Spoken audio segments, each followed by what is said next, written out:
નમસ્કાર વિદ્યાર્થી મિત્રો, ધોરણ 9 ગુજરાતી આપણો બીજું લેક્ચર.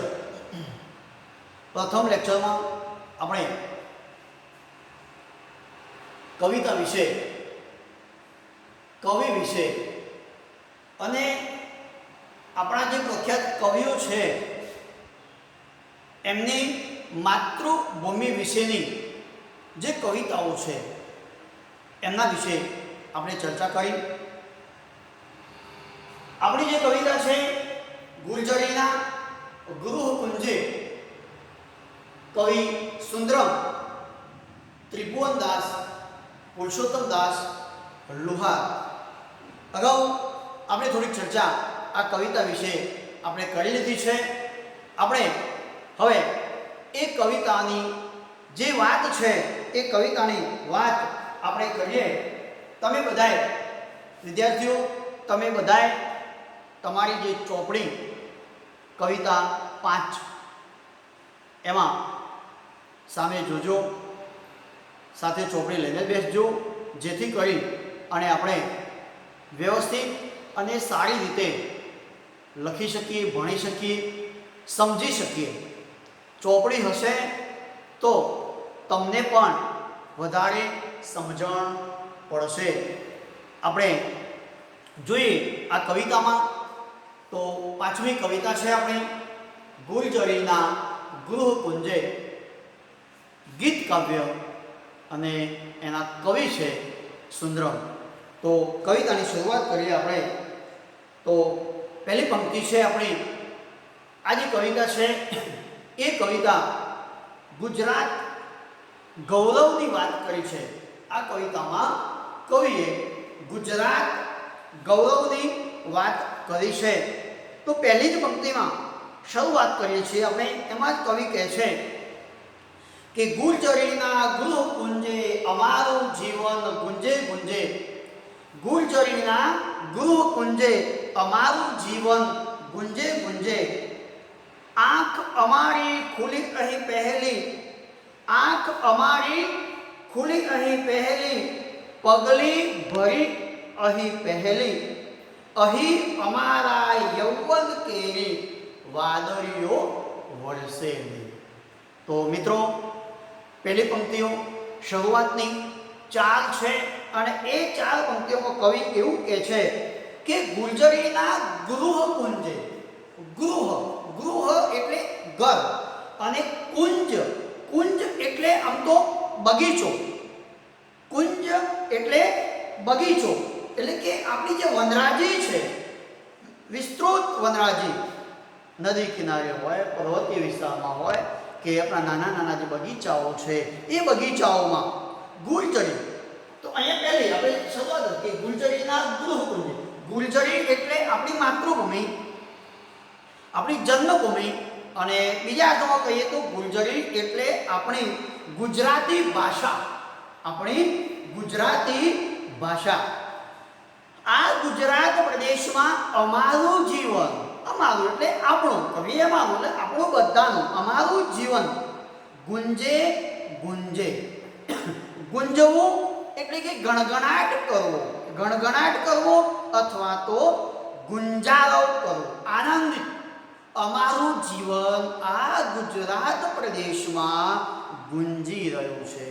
અમારો જન્મ એટલે કવિ કહે છે કે આપણા બધાનો જન્મ આ ગુજરાત પુણ્યભૂમિમાં, કારણ કે આપણું આ ગુજરાત છે, સંતો મહંતોનું ગુજરાત છે, ગાંધી સરદારનું ગુજરાત છે. અને આવી આ પુણ્યભૂમિમાં આપણને જન્મ મળ્યો એ જ આપણા જીવનનું શ્રેષ્ઠતમ ઉદાહરણ છે કે આપણે આ જ પુણ્યભૂમિમાં જન્મ્યા. તો કવિ કહે છે આંખ અમારી ખુલી અહીં પહેલી.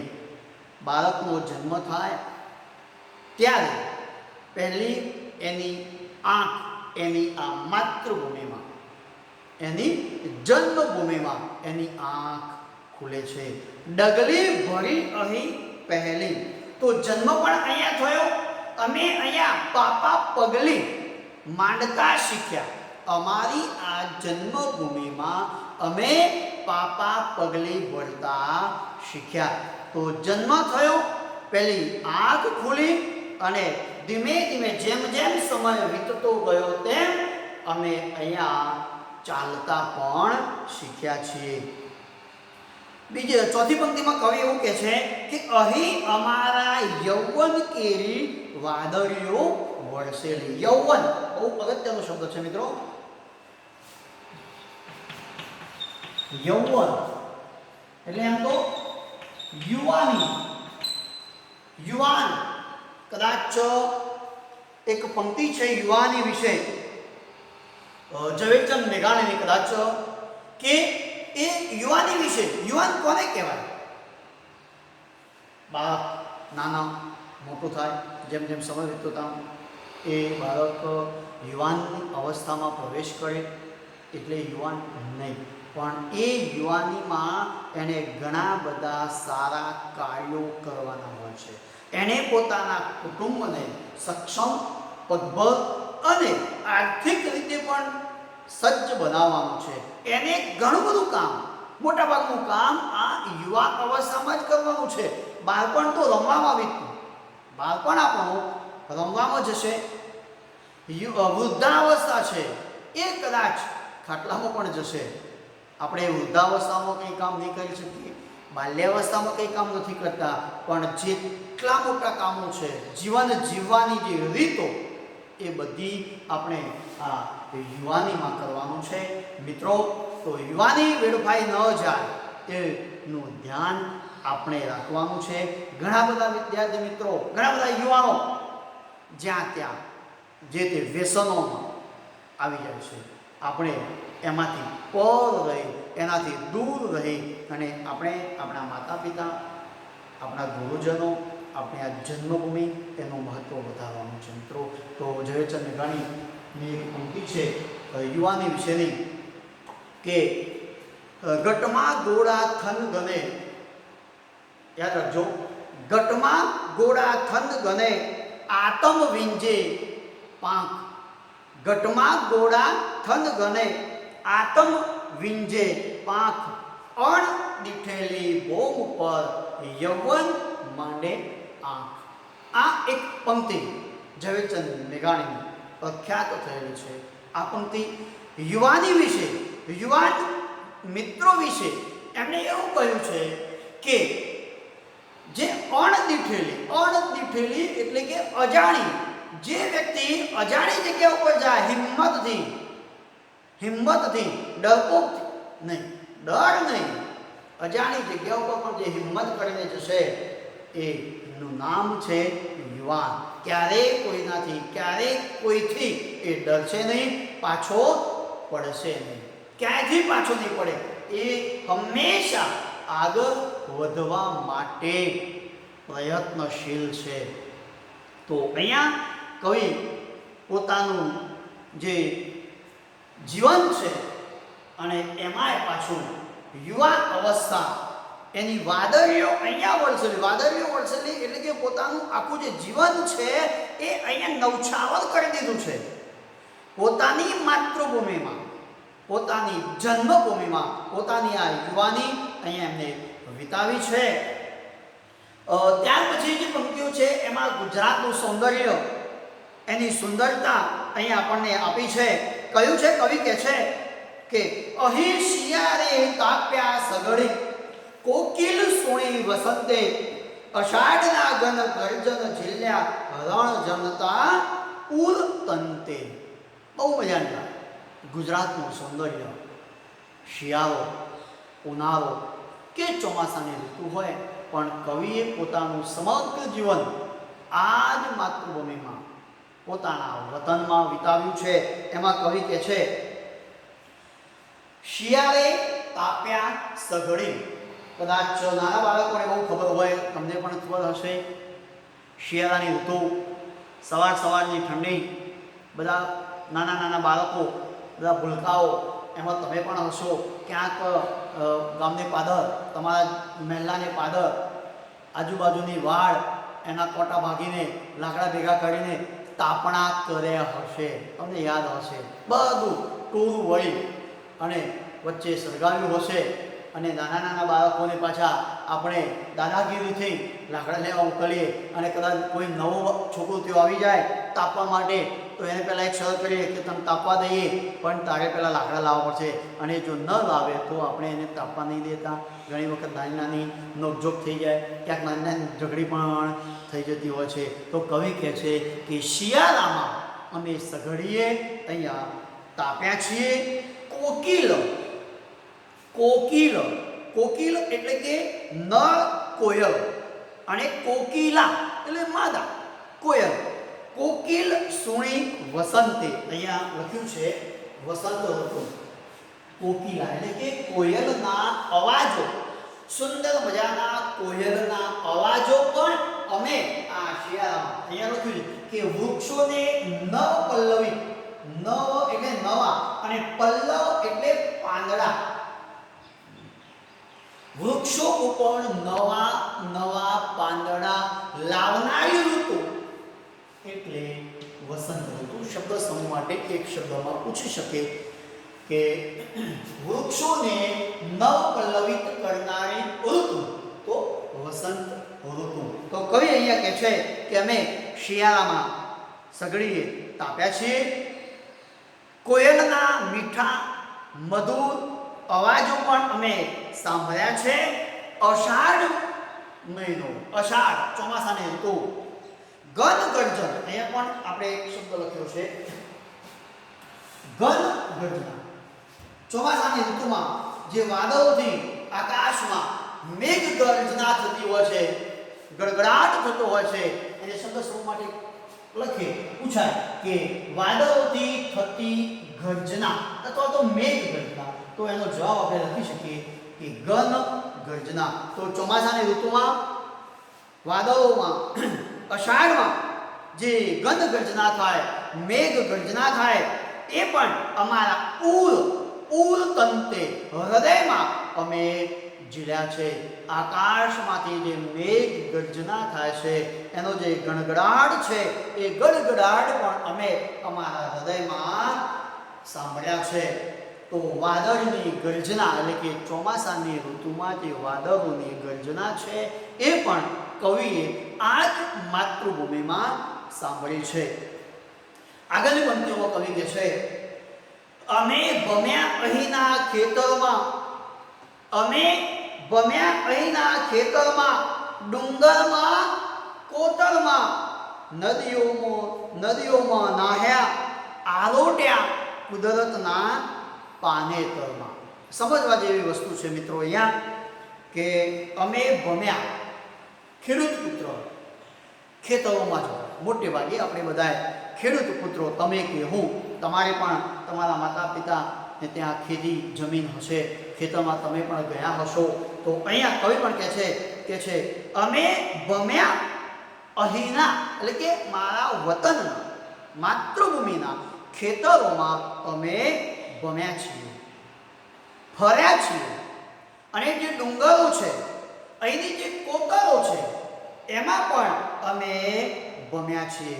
અહીંયા એક શબ્દ પાછો કોતર શબ્દ સમૂહ માટે એક શબ્દમાં પૂછી શકે કે જમીન ઉપર કે પર્વતમાં, જમીનની ઉપર અથવા તો પર્વતમાં કુદરતી રીતે એક ગુફા જેવી અંદર ખીણ જેને આપણે કહેતા હોઈએ છીએ એવી ગુફાને આપણે કોતર કહીએ છીએ. તો અહીંયા ગુજરાત પ્રદેશ એનું જે સૌંદર્ય છે, પ્રકૃતિનું જે સૌંદર્ય છે એ અનેરું છે. ઘણા બધા જંગલો, નદીઓ, એનું પ્રકૃતિ સૌંદર્ય, અને પર્વતો, પહાડો, એનું જે પ્રકૃતિનું જે સૌંદર્ય છે એ સૌંદર્યની પણ અહીંયા વાત કરી છે. અહીંયા કવિને પોતાની ધરતી સાથે, પોતાની માતૃભૂમિ સાથે, પોતાની જન્મભૂમિ સાથે અતૂટ નાતો છે, અતૂટ સંબંધ છે. કવિ કહે છે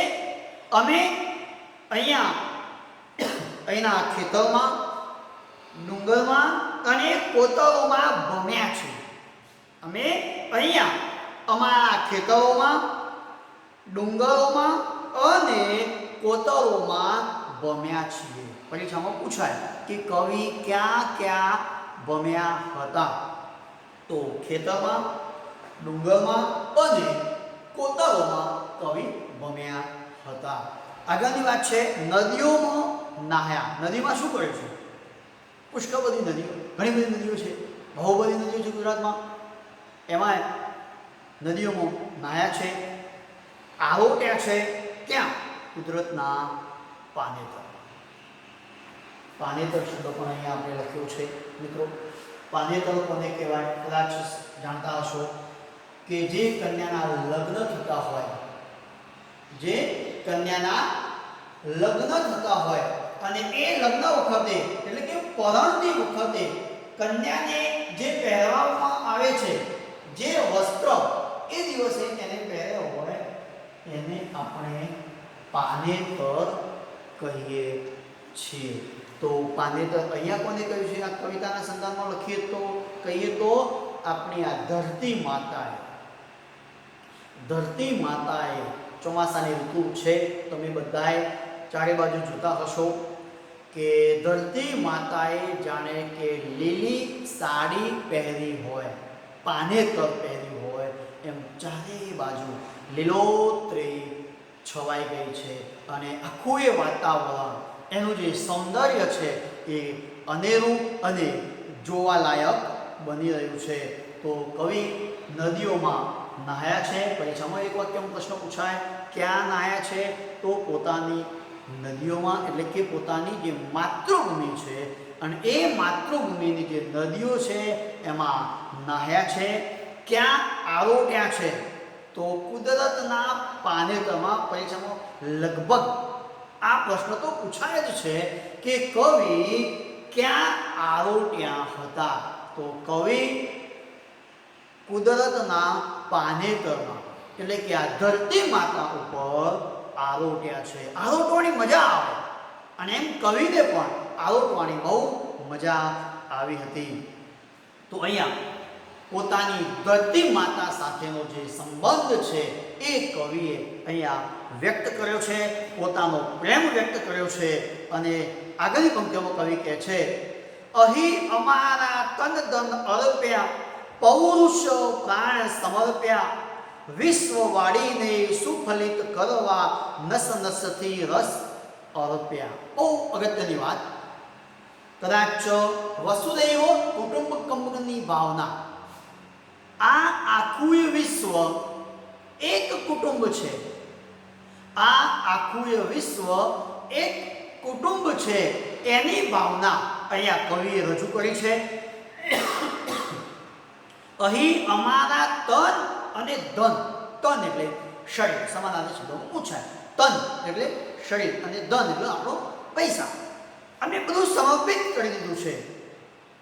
પુરુષાર્થમ એટલે કે આપણી મર્દાનગી, આપણી જે પુરુષાર્થમ છે, મર્દાનગી, જીવન, એનો પ્રાણ, અમે અમારું જીવન આ માતૃભૂમિને સમર્પિત કર્યું છે એવું કહી શકાય. એના સંદર્ભમાં છે કે અમે અમારું શરીર, અમારી પાસે છે તે ધન, અમારી મર્દાનગી, અમારી યૌવન એટલે કે અમારી યુવાની, અમારા પ્રાણ, અમે અમારું સર્વસ્વ એવું કહી શકાય કે અમે અમારું સર્વસ્વ અમારી આ માતૃભૂમિને, અમારી આ જન્મભૂમિને સમર્પિત કરી દીધી છે.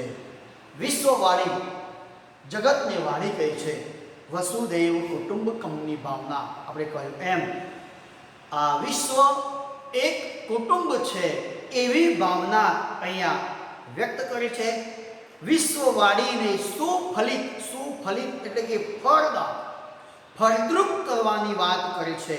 એટલે કે મહેનત, જમીનને ફળદ્રુપ કરવી હોય તો મહેનત કરવી પડે. ખેતરમાં પાક લેવો હોય, વધારે પાક લેવો હોય તો એ પહેલાં તો જમીનને ખેડવી પડે, એને ફળદ્રુપ બનાવવી પડે છે, ત્યારે જ એમાંથી આપણે સારો પાક મેળવી શકીએ છીએ. એમ અહીંયા અમે કહે છે કે અમારું જે જીવન છે, અમારી જે યુવાની છે એ આ માતૃભૂમિને સમર્પિત કરી છે. અમે નસથી, અમારી નસથી, અમારી મહેનત આ માતૃભૂમિ માટે છે. અને માતૃભૂમિને આ દુનિયામાં શ્રેષ્ઠ બનાવવા માટે અમે અમારું સમગ્ર જીવન આ માતૃભૂમિને સમર્પિત કરી દીધું છે. અને છેલ્લી પંક્તિઓમાં કવિ કહે છે, મિત્રો, છેલ્લી કવિતામાં કવિ કહે છે કે અમે અહીં રોયા કલોલ્યા, અહીં ઉઠ્યા પછડાયા, જીવન જંગે જગત ભમ્યા, પણ વિસર્યા નહીં ગૃહ માયા. છેલ્લી પંક્તિમાં આખો ભાવાર્થ આપી દીધો. આ માતૃભૂમિ પ્રત્યેની વાત કરી દીધી છે. શું કહે છે? અમે અહીં રોયા. રોયા એટલે રડવું. અમે અહીં રડ્યા છીએ. કલોલ્યા, કલ્લોલ, કિલ્લોલ એટલે કે આનંદ.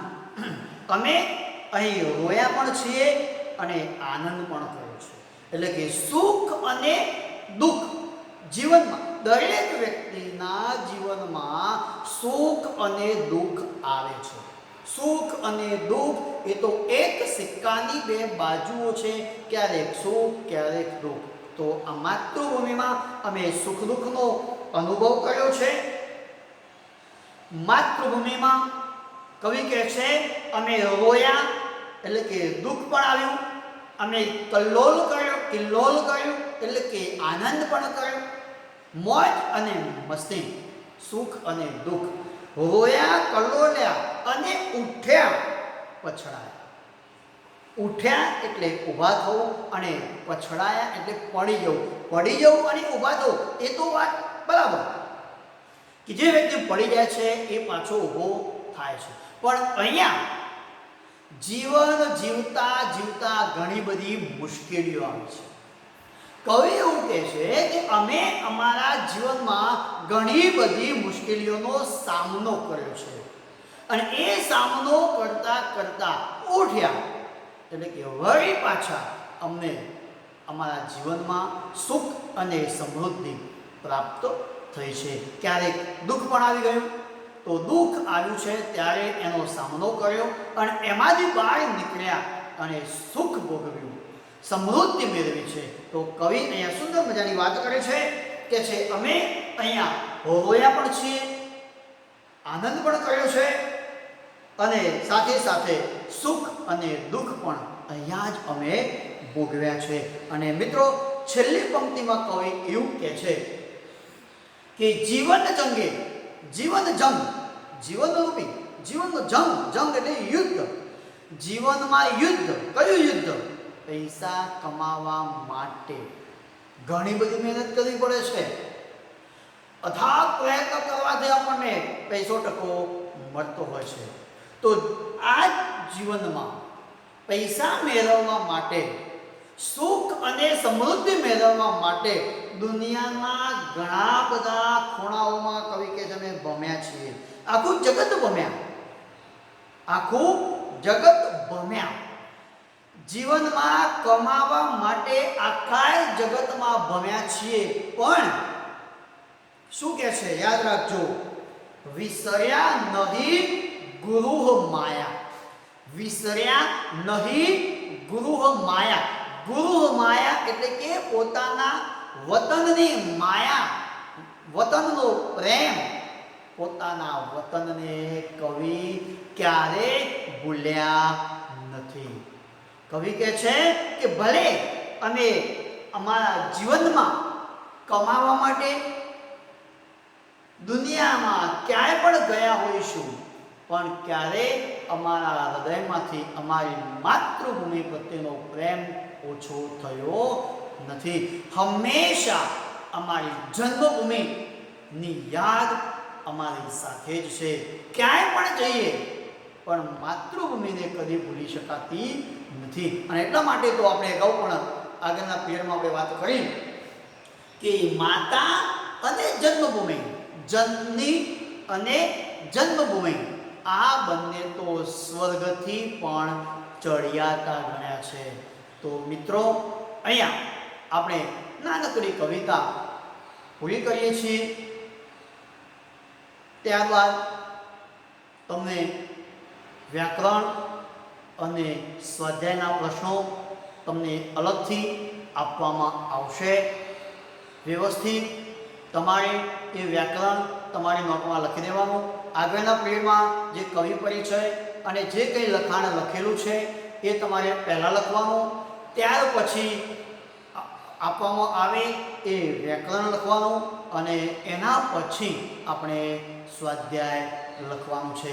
સ્વાધ્યાય અને વ્યાકરણ તમને અલગથી મોકલવામાં આવશે. તો અહીંયા આપણે આ કવિતા ગુર્જરીના ગૃહકુંજે 5મી કવિતા આપણે પૂરી કરીએ છીએ. તમે ફરીથી કહું તો તમે વારંવાર એકાદ બે વખત આ વિડીયો જોશો, ચોપડીમાં ધ્યાન રાખશો, પ્રશ્નો લખશો એટલે તમને સમજણ પડી જશે. ક્યાંય પણ મુશ્કેલી પડે, ક્યાંય પણ કવિતા સમજવામાં મુશ્કેલી પડે તો તમે શાળામાં આવી શકો. એના કરતાં સંપર્ક નંબર આપેલો છે, એનો સંપર્ક તમે કરી શકો. અહીંયા લગભગ ગ્રુપમાં પણ આપણે નંબર આપેલા છે અને અહીંયા પણ લખેલો છે. તો ગમે ત્યારે તમે સમજણ ના પડી હોય તો તમે ફોન કરીને પણ પૂછી શકો કે સાહેબ આનું શું થશે. તો તમને સ્વાધ્યાય આપવામાં આવે, એ સ્વાધ્યાય લખી અને આ નંબર ઉપર તમારે મને મોકલવાનું રહેશે. ઓકે.